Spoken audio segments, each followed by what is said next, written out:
This is a recorded sworn statement taken by Detective Almanza, CCN 18310 of the Broward County Sheriff's Office. This statement is in reference to case number 07-2209-001655, which is a harassment that is happening for a while now.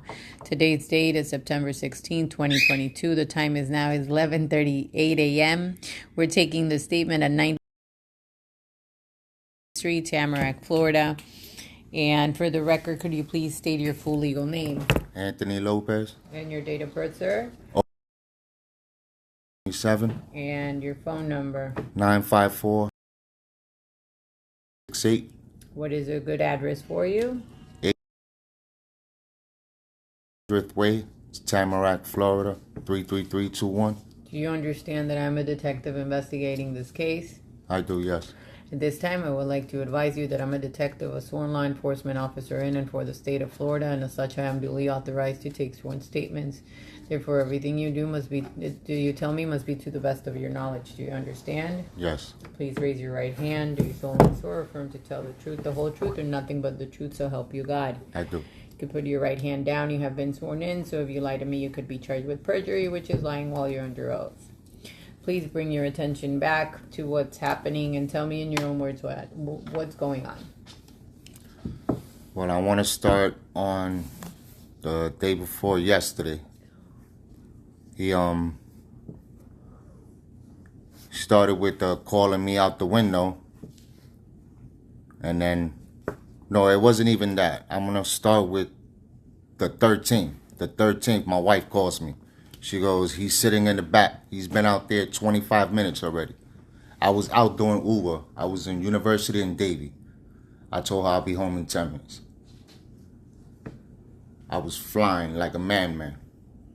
Worse than BSO. Why? Come up because I'm trying to get there because I know he's doing it. What is he doing? He sits back there and blasts his music. So I got 3 dogs. He wants the dogs to go crazy so she can't work. And who is she? My wife. What is her name? Adrian. Okay, so you were flying and? Yeah. So I got there as soon as BSO did. And while they were talking to my wife, I creeped up to the back to see if he was still there, which he was. And I caught him trying to leave and I blocked him in. And then that's when I jumped out my car. I ran up. When you say you blocked him in, where was he? He was in front of the pool in the circle where he had no business being. Was he inside his vehicle? He was inside his vehicle, and yeah. Where were you? I was inside mine. So you basically parked in front of him? I blocked right in front of him, yeah. And what happened? He was just telling me, why am I blocking him to move or he's going to have me arrested. And then like I said, I jumped out my car. I'm aggravated over it. I'm trying to put hands on him. I don't want to go to jail, but this is to a point where it's crazy. Why? Because like my wife said before, my stepdaughter is bothering her. And she never seen me mad. And she saw me mad. And that led me to go see a therapist. Now I'm on medication behind that. And why is that? Is he disrespecting you or your family? He's constantly emailing me, telling me things that'll hurt. Like my mother just passed away and he knows that. He'd be like, your mother must be flipping her grave because I made up with Joe. He calls him a racist, and I've known Joe for a long time. As far as Puerto Ricans, there's no way on earth he will call a Puerto Rican a spit. Because I know how much respect he has for Spanish people. So you think that he's attacking you for the relationship that you have with Joe? That's exactly why he's doing it. Okay. That's the only reason why he's doing it. And what else does he do? Does he disrespect you in any way? Yeah. I have my legal marijuana card. Mm-hmm. So when it rains, I can't smoke in the back, so I smoke in my garage, which faces the front of his house. So I sit there, I'll smoke or whatever, and then he constantly hits his car alarm, the locks or it beeps, just to get my attention, just so he could get an arouse out of me. And when he does, what happens? Does he yell at you? Does he? He's usually cursing me out, which I'm learning with the medication to not doing no more. That's why I won't be seeing in pictures waving knives or whatever. I only had a weapon to protect myself. I have one hand. I'm not scared. I'm going to fight somebody, but I'm going to still make it home. So you're taking medication after the distress that he's caused you? Yes. Okay. So are you seeing a therapist? I was seeing a therapist. The therapist meeting stuff ran out already, but I'm still on medication, and they still see me just for the medication. And you started seeing them after this happened, or? Yeah. Okay. All right. So this has changed your life, basically. Yeah. Where does he live? He lives directly across from. How many times a day do you see him? I see him every day, 20 times a day. And what does he do when you see him? Just curses me out. He's always trying to get a reaction out of me so he could make a video so he could post it on me. That's his whole thing. That's what I had to keep telling myself. Like this morning, I went to throw the garbage out and he's trying to get my attention because I put my wife's car in the driveway because we have a camera right on my driveway. So I was moving it because the garbage truck left already. So as I'm moving it, he keeps hitting the alarm. He's trying to get me to turn around and say something. But I just moved the car on the street, closed it, went in my house. When he sends you the emails in reference to your mother, what other emails has he sent you before?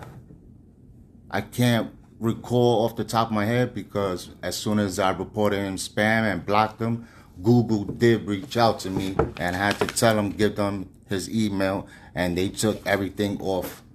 But there was emails sent to you of him telling you that you're handicapped, that yeah.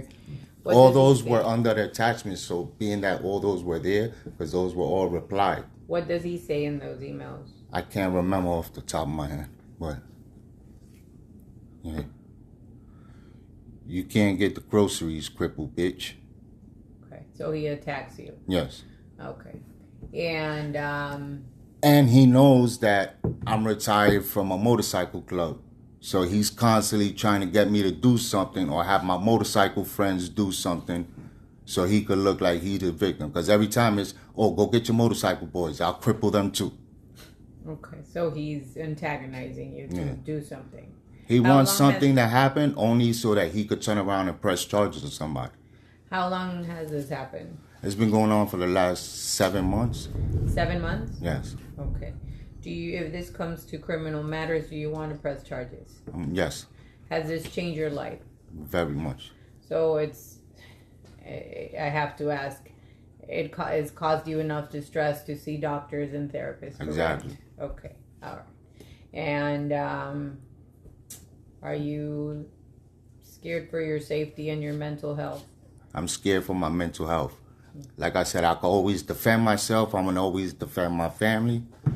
I'm not really scared on that nature, but for the most part, I just need this harassment to stop.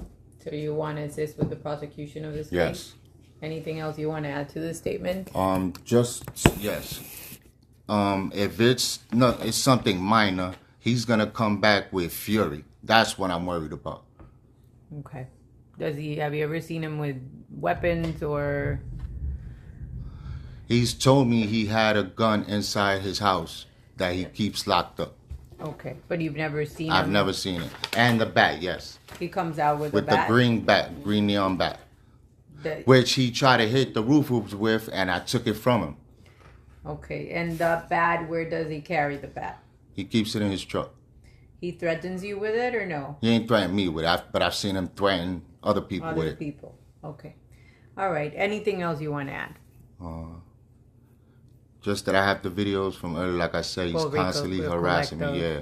Okay, all right. This statement will now conclude and the time is now 11:46 a.m.